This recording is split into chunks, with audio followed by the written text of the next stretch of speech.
Hi everyone! ఈ సంక్రాంతికి ఈ విధంగా చక్రాలు ప్రిపేర్ చేసుకోండి. చాలా చాలా టేస్టీగా ఉంటాయి.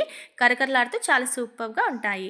దానికోసం వెడల్పాటి గిన్నెలోకి 1 ½ గ్లాస్ నేను చూపించిన గ్లాస్‌తో వాటర్ తీసుకుంటున్నాను. స్టవ్ ఆన్ చేసుకొని వాటర్ హీట్ అయ్యాక కొంచెం జీలకర్ర, కొంచెం వాము, నువ్వులు ఎక్కువగా వేసుకుంటే బావుంటుంది. నేను వైట్ నువ్వులు తీసుకుంటున్నాను. కావాలంటే మీరు బ్లాక్ నువ్వులు కూడా యూజ్ చేసుకోవచ్చు.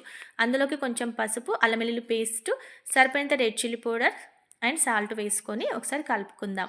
నేను ఏ గ్లాస్‌తో అయితే వాటర్ యూజ్ చేశానో అదే గ్లాస్‌తో 3 ½ గ్లాసు బియ్యం పిండి తీసుకుంటున్నాను. ఒకసారి కలుపుకొని దాన్ని స్టవ్ ఆఫ్ చేసుకొని పక్కన పెట్టేసుకుందాం. నేను చూపించిన స్పూన్‌తో వేడి వేడి నూనె పిండి పైన వేసేసుకోవాలి. ఒకసారి కలుపుకున్న తర్వాత గోరువెచ్చని నీటితోని మనం ఈ విధంగా ముద్దలాగా ప్రిపేర్ చేసుకోవాలి. నేను చూపించినట్టుగా ఈ విధంగా ఉండాలి పిండి అనేది. మనకి పిండి ముద్ద అనేది మనకి మరి లూజ్‌గా కాకుండా, గట్టిగా కాకుండా ప్రిపేర్ చేసుకోవాలి. తర్వాత జంతికల గొట్టంలోకి స్టార్ బిళ్ళని యూజ్ చేస్తూ పిండిని పెట్టేసుకున్నాక నేను చూపించినట్టుగా చక్రాలను ప్రిపేర్ చేసుకోవాలి. నెక్స్ట్ మనం ఆయిల్ స్టవ్ పైన పెట్టుకొని ఆయిల్ హీట్ అయ్యాక చక్రాలను ఒకదాని తర్వాత ఒకటి ఈ విధంగా వేసుకోవాలి.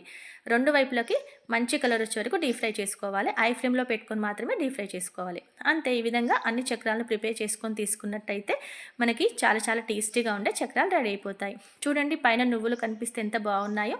తింటున్నప్పుడు కూడా నువ్వులు, జీలకర్ర, వాము మనకి నోటికి తగులుతూ చాలా అంటే చాలా టేస్టీగా ఉంటాయి. మీరు కూడా డెఫినెట్గా ఈ విధంగా ప్రిపేర్ చేసుకోండి.